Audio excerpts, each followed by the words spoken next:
much for having me. So, as you said, my name's Salena Zito. I'm a reporter and columnist, national reporter and columnist for the Washington Examiner.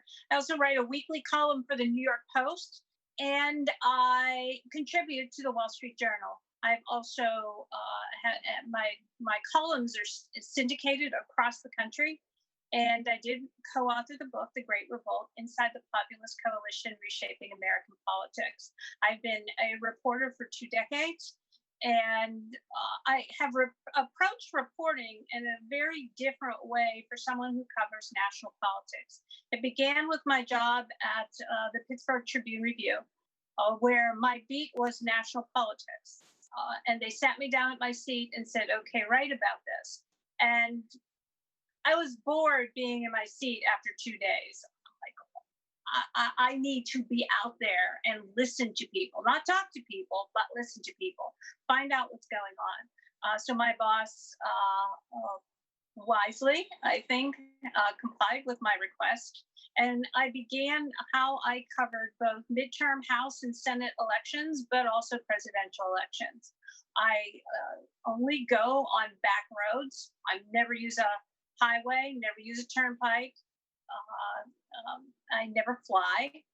The reason I do this is you understand what's going on in the country much better if you listen and talk and observe the people that live outside of the Washington, D.C. and in New York. I only take the back roads, and I also only stay in bed and breakfast. Now, there's a reason for that. Outside, they're really cool. They're owned by small business people, and small business people, men and women, tend to know where all the bodies are buried in town. So I have a deeper understanding of what's going on in a community, what is driving it, what's making it thrive, what's making it decay. And I think that was important. In particular, in 2016, I understood at that time that candidate Donald Trump was going to win the election. In fact, I wrote in July of 2016, I said, this race is over. Y'all just don't know it yet. And it's not because I had an affinity towards him. It was because of my reporting. It's because I understood what was going on with the electorate, what was important to them, and how much the larger institutions and government and corporations had caused a wedge, a mistrust between them and either their purchasing power and or how they were being governed. I have continued doing that. I left the Pittsburgh Tribune-Review in just weeks before the election in 2016 and joined the Washington Examiner. I have continued to report in the exact same way. Nothing has changed. One of the problems in my profession, there's several of them. We talk extensively about this in the book, but one of the problems in my profession is first of all, the loss of local newspapers. There are massive news deserts out there in the country. So it really makes it hard for elected officials, people that are trying to make difference in their community, to get their story and their message out, because local newspapers are disappearing off of our landscape. That's not good. You need a good news organization, not only to keep you all on your toes, but also to understand the community to which it serves. The other problem is because of those news deserts, most of our news organizations, our larger ones like the New York Times and the Washington Post, are located in or centralized in New York City and or Washington, D.C. The majority, not all, but the majority of the people that they employ all live within those 10 counties that surround D.C. and New York. These are the wealthiest, most affluent counties in the country. They have completely different experiences than the people that they cover. The problem in a lot of these larger newsrooms is that there is no one in that newsroom that owns a gun or knows how to handle a gun or sits in a pew every Sunday or, goes to service on a Wednesday evening or is pro-life. So when these stories are covered by the national media, it is skewed around their worldview rather than the worldview of the people that they are covering. It's not that one is bad and one is good.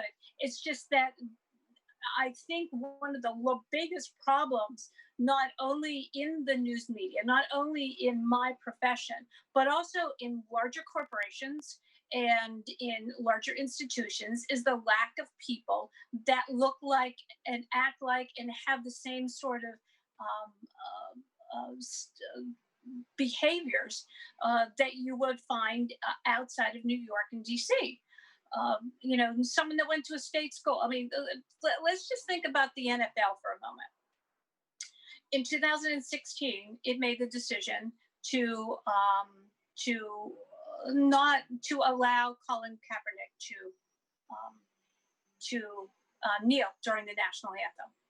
That caused them to lose, I think it was 8% of their revenue in 2016 and 9% in 2017. Now, think about where their boardroom is located. The NFL's boardroom is located in Manhattan on Park Avenue. These are people, the best of the best of the best, sit in that boardroom and make that decision.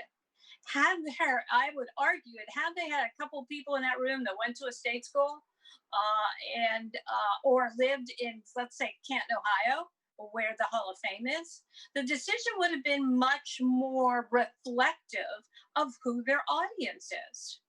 The people that face paint every weekend and go to, every Sunday in the fall to go to a football game are people that save up all year to be able to buy those tickets. They're not the people that live in Park Avenue. So I think there has been this large disconnect, not just in the media of the people that they cover, but also corporations in the people that they serve, their customers. They don't know and or understand their customers, and that has led to a lot of this cultural division in our country. One of the worst places to find cultural division is Twitter. I have left Twitter. I was there for 12 years, had the coveted blue check, and 70,000, 80,000 followers. I can't even remember. But I began to understand a couple of things. First of all, it was not reflective of what I see out in the country. Second of all, it didn't make me a better reporter. And third of all, I did not want to be part of something where people were not that nice to each other. And and my instincts were correct. My reporting is better, crisper, or cleaner, without the influences of social media. And so I think that's the other thing. That's the sort of other part of the equation in our disconnect with the media and with corporations and with institutions between them and their customers, is that they obsess about every word that goes on Twitter, where people in their daily lives don't really obsess about anything that happens on Twitter. So throughout this pandemic, I have continued doing my reporting. I continue to go out there. I can't go any further than 5.5 hours because I have to be able to drive home. Because there's really no place to stay, and the information that we're receiving is so confusing. You don't know what's safe and what's not safe. Since the virus began, I've interviewed the president, the vice president, the secretary of state, the secretaries of health and human services, along with the small business administrator. I followed her around to different parts of the country as she was talking to people about access to capital for small businesses during the virus.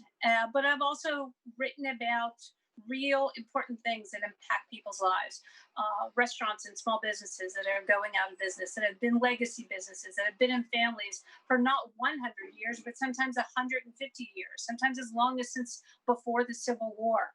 I've also gone to homeless shelters and talked to them about the impact that it has had on that segment of society, and gone into Black neighborhoods. Their neighborhoods are very similar to the ethnic Italian neighborhood that I grew up in Pittsburgh, where multiple generations of families live in the same neighborhood.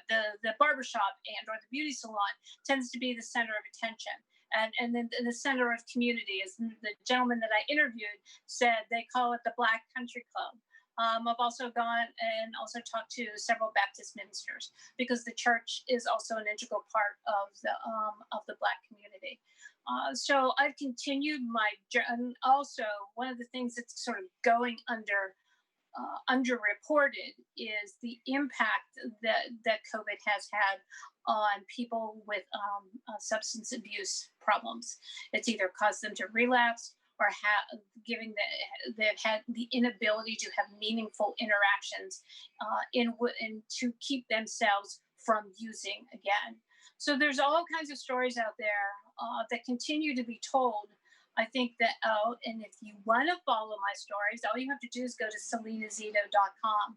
I have all the work that I do, all the reporting that I do, is all located there. But I think what are going forward the most important things in terms of what policymakers, what elected officials should be looking for, is to take your eyes off of the national narrative, take your eyes off of the nonstop outrage and explosion of often trivial news, and focus on localism. Those are the most important things that people are talking about when I interview them. The things that affect their family, their community.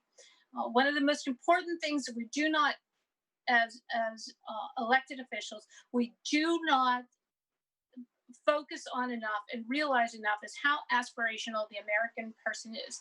It is in our DNA.